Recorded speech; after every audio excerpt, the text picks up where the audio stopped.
रविंद्र तिवारी ने गढ़वा में बन रहे बाईपास रोड का किया निरीक्षण। आप देख रहे हैं BNP न्यूज।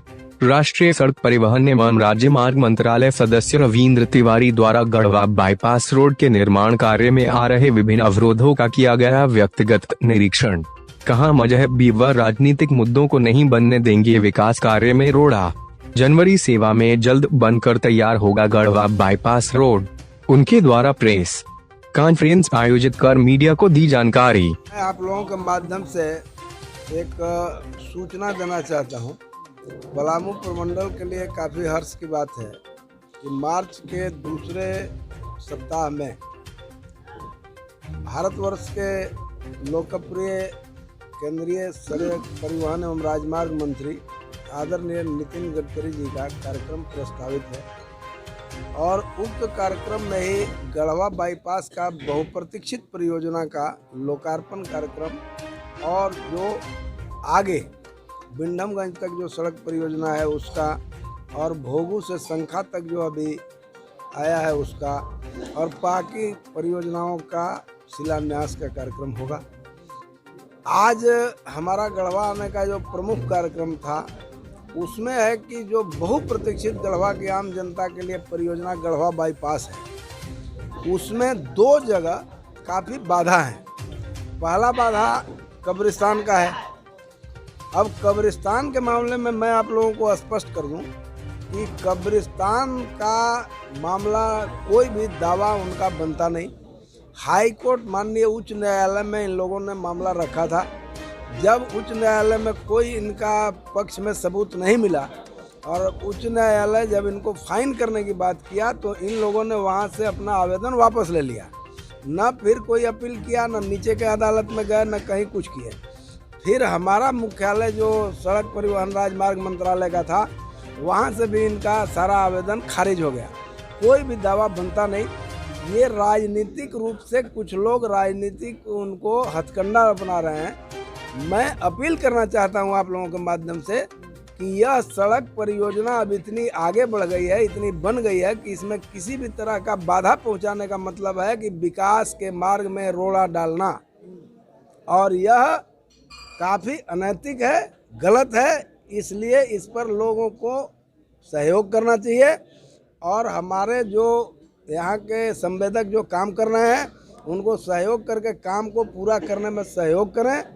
और अगर नहीं करेंगे तो जो विरोध करने वाले मुट्ठी भर लोग हैं, अगर बहुसंख्यक लोग अगर खड़ा हो गया इसके पक्ष में तो फिर काफ़ी समस्या खड़ी हो जाएगी। इसलिए ऐसा कुछ ना हो, इसलिए मैं अपील करूंगा कि सभी लोग मिलकर के जो थोड़ी सी परियोजना में बाकी रह गई है उसे पूरा करें। और दूसरा, कुछ जगह है जो उनका ज़मीन जो है ये है खजुरी में GM लैंड है, उसमें 1100 मीटर में हम लोगों का काम बाधित है। तो उसमें क्या है कि GM कौन पूर्व विधायक है, कौन नेता है, मुझे नहीं पता। मैं जानता हूं कि राजनीतिक दल के लोग अपने स्वार्थ में ये करते हैं, उन्हें पता नहीं है। कब्रिस्तान ही नहीं, अब जा कर के जम्मू कश्मीर में देखें ये कब्रिस्तान कैसे है। पहले तो गलत बोल रहे हैं। अगर कब्रिस्तान तो दावा तो उनका दावा हाईकोर्ट में क्यों नहीं टिका? जहाँ भी घेर लेंगे वो कब्रिस्तान हो जाएगा क्या? इसलिए ऐसे लोगों को होश में आना चाहिए जो इस तरह से भड़काऊ बात करते हैं। दूसरे अगर पक्ष के लोग इसी बात पर अड़ गए कि हमारा कलबुद्ध फिर क्यों टूटेगा, तो कहाँ सड़क बनेगी? ये संभव नहीं है। इसलिए ऐसे लोगों को अपनी राजनीति अपने हद में करना चाहिए। यह विकास का मामला है। विकास से बड़ा कब्रिस्तान नहीं हो सकता, मंदिर मस्जिद नहीं हो सकता। लैंड का लिए भी हम लोग मकान या स्ट्रक्चर जो है उसका हम लोग देते हैं। तो हमने कहा है जिला प्रशासन से कि जिसका वाजिब जो बनता है आप लोग दावा करो, अगर छूट गया तो वो मिलेगा। अगर जो नहीं मिलता है तो उसमें हमारा कोई रोल नहीं होता, भारत सरकार का कोई रोल नहीं होता। स्थानीय प्रशासन बाजार भाव तय करता है, उससे डिमांड करता है, हम लोग उसको डिमांड करते हैं, देते हैं। लेकिन इसके चलते अगर निर्माण में बाधा करना यह किसी भी रूप में उचित नहीं है। मैं आप सबों के माध्यम से आम लोगों से अपील करूंगा कि किसी के बहकावे में मत आएँ और काम में निर्माण को पूरा करने में सहयोग करें और जो वाजिब उनका डिमांड है तथ्यों के साथ रखें, सड़क बनने के बाद भी अगर उनका किसी का मुआवजा में कमी होगी तो हम लोग भुगतान करेंगे, कराएंगे। और कोई दिक्कत है तो आज मैं गढ़वा में रात में भी रुकूंगा, कल 10 बजे तक रुकूंगा। अगर कोई वाजिब बात है जो नहीं सुन रहा है तो हमारे पास दें। मैं आप लोगों के माध्यम से ये वादा करता हूँ, वचन देता हूँ कि आम जनता के साथ कोई भी अन्याय नहीं होगा, लेकिन अनावश्यक किसी भी तरह का विवाद डाल करके निर्माण में बाधा पहुंचाने वालों को भी बख्शा नहीं जाएगा। अनराज के लिए घाटी के लिए फॉरेस्ट क्लियरेंस के चक्कर में परेशान है हम लोग। नेशनल हाईवे अथॉरिटी डिपार्टमेंट ने, मंत्रालय ने 3 बार सड़क अप्रूवल ही नहीं किया बल्कि टेंडर कर दिया, डिसाइड कर दिया। मैं भी अगली बार आया था तो डीएफओ 5 दिन का टाइम लिया था, लेकिन अभी तक एनओसी नहीं दिया। और इसके चलते इस दुर्घटना का कारण फॉरेस्ट विभाग पूर्णतः है, जिम्मेवार है।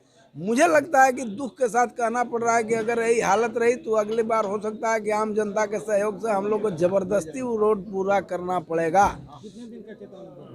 हमने तो अगले बार भी कहा था, अभी मैं 1 आध महीना का अभी दूंगा नहीं, अगर करेंगे तो बॉस के आने के बाद, क्योंकि बॉस का कार्यक्रम है हमारे गडकरी साहब का कार्यक्रम खत्म होगा, उसके बाद आम जनता के सहयोग से हम लोग खुद भर करके पूरा करेंगे। दूसरा कोई रास्ता नहीं बचेगा।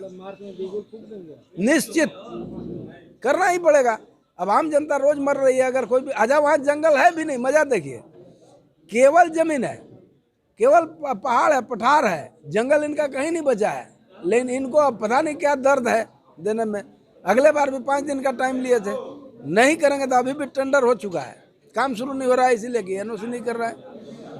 जो 2 दिन पहले आप देखे थे, जो आप ही की पार्टी के पूर्व विधायक जो थे वो जा करके और जो भी लोग प्रदर्शन कर रहे हैं उनके साथ खड़े हो रहे हैं और वो बोल रहे हैं कि संविधान में प्रावधान है कि मंदिर और मस्जिद को हटाया जा सकता है लेकिन कब्रिस्तान को नहीं हटाया जा सकता। आप देखिए कौन पूर्व विधायक है। गढ़वा, पलामू और लातेहार जिला की ताजा तरीन खबरों के लिए सब्सक्राइब बटन पर क्लिक करें और बेल आइकन को दबाएं।